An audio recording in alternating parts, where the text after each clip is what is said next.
এবং সংস্কার এবং গণভোট নিয়ে নানান ধরনের এক ধরনের দ্বিচারিতার মধ্যে আমরা যাচ্ছি, দ্বিচারিতার মধ্যে দিয়ে আমরা যাচ্ছি। তো সেই জায়গায় কিন্তু জাতীয় নাগরিক পার্টি সংস্কার বাস্তবায়ন কমিটি কথা বলে যাচ্ছে। তারই ধারাবাহিকতায় আপনারা ইতিমধ্যে জেনেছেন যে আগামীকাল আমাদের একটি জাতীয় কনভেনশন হবে, যেটির মূল বিষয় হবে জ্বালানি অর্থনীতি সংস্কার ও গণভোট বিষয়।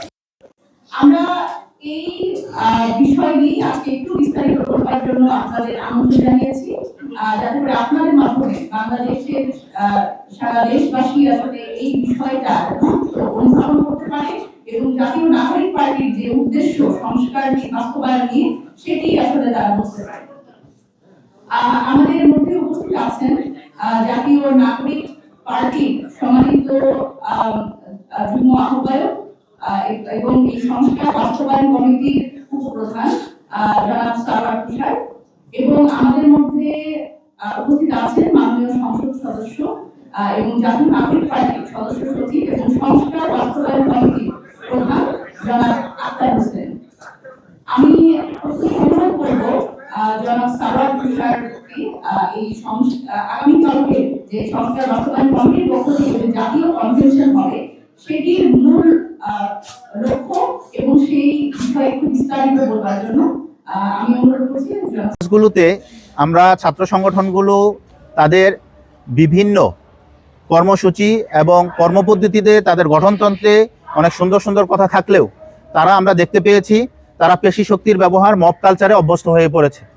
আমরা 24-এর গণঅভ্যুত্থানের পর একটি সুস্থ ক্যাম্পাস এবং সুস্থ রাষ্ট্র চেয়েছিলাম, কিন্তু আমরা এইখানটাতেও দেখেছি যে মব কালচারের বিস্তার ঘটেছে এবং আমরা সেই মব কালচারের বিরুদ্ধে অবস্থান করছি এবং আমরা আমাদের ছাত্র সমাজকে কর্মমুখী শিক্ষা এবং মেধার ভিত্তিতে নিজেদেরকে গঠন করে সমৃদ্ধ বাংলাদেশ গড়ার জন্য উদ্বুদ্ধ করছি। ঐক্যের ভিত্তিতে ক্যাম্পাসে কর্মমুখী শিক্ষা ব্যবস্থার প্রতি জোরালোপ করে আমরা আমাদের ছাত্র সংগঠনকে পরিচালিত করব, যেখানে ছাত্র সমাজের মূল কাজই হলো মেধার বিকাশ ঘটিয়ে সমৃদ্ধশালী বাংলাদেশ গঠন করা এবং নাগরিক হিসেবে সমৃদ্ধ হওয়া। সেইখানে এর বিপরীতে যেই সন্ত্রাস এবং পেশি শক্তির ব্যবহার ছাত্র রাজনীতিতে চলে আসছে তা আমরা প্রত্যাখ্যান করছি এবং আমাদের ছাত্র রাজনীতির মূল থাকবে, উদ্দেশ্যই থাকবে কর্মমুখী মেধা নির্ভর ছাত্র সংগঠন গড়ে তোলা।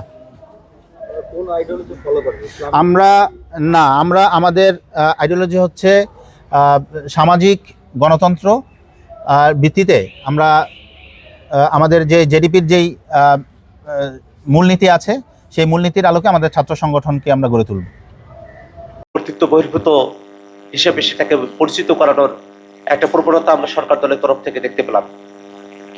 সেই প্রেক্ষাপটে আমরা যারা বিরোধী দলীয় সংসদ সদস্যরা আছি, আমরা সংসদের ভিতরেই সে আলোচনাটাকে আমরা প্রমিনেন্ট করতে চেয়েছি। আমরা মুলতবি প্রস্তাব নিয়ে এসেছিলাম এই সংবিধান সংস্কার পরিষদ গঠনের বিষয় নিয়ে, সে বিষয়টা নিয়ে আলাপ আলোচনা হয়েছে। সরকারি দল সংবিধান সংস্কার পরিষদকে আড়াল করে তারা জুলাই সনদে নোট অফ ডিসেন্টের দিকে তাদের ফোকাস, সেই নোট অফ ডিসেন্ট গুলোকেই প্রধান করার উদ্দেশ্যে তারা একটা মুলতবি প্রস্তাব তারা নিয়ে এসেছিলেন। সে বিষয়গুলো নিয়ে আমরা আলাপ আলোচনা করেছি। আমরা বিরোধী দলীয় সংসদ সদস্যরা সংসদে রাষ্ট্রপতির ভাষণের উপরে বক্তৃতার সময়টাতে প্রত্যেকেই আলাদা আলাদা করে প্রতিদিনই এই গণভোট, মানুষের রায়, সংবিধান সংস্কার পরিষদ গঠন করা সে বিষয়গুলো নিয়ে আমরা আলোকপাত করার চেষ্টা করেছি। কিন্তু আমরা দেখেছি যে সরকার দল তারা বরাবরই মতোই গণভোটের রায় অনুযায়ী সংবিধান সংস্কার পরিষদ তারা গঠন করতে চান না। এমনকি তারা এই কথাও বলেছেন যে এই সংবিধান সংস্কার পরিষদের যে আইডিয়া বা কনসেপ্ট সেটা কোনোভাবেই নাকি যুক্তিসঙ্গত নয় বা সংবিধানকে শুধুমাত্র সংশোধন করা যেতে পারে, সেটাকে সংস্কার করা যায় না, এই ধরনের বক্তব্য তারা উপস্থাপন করেছেন।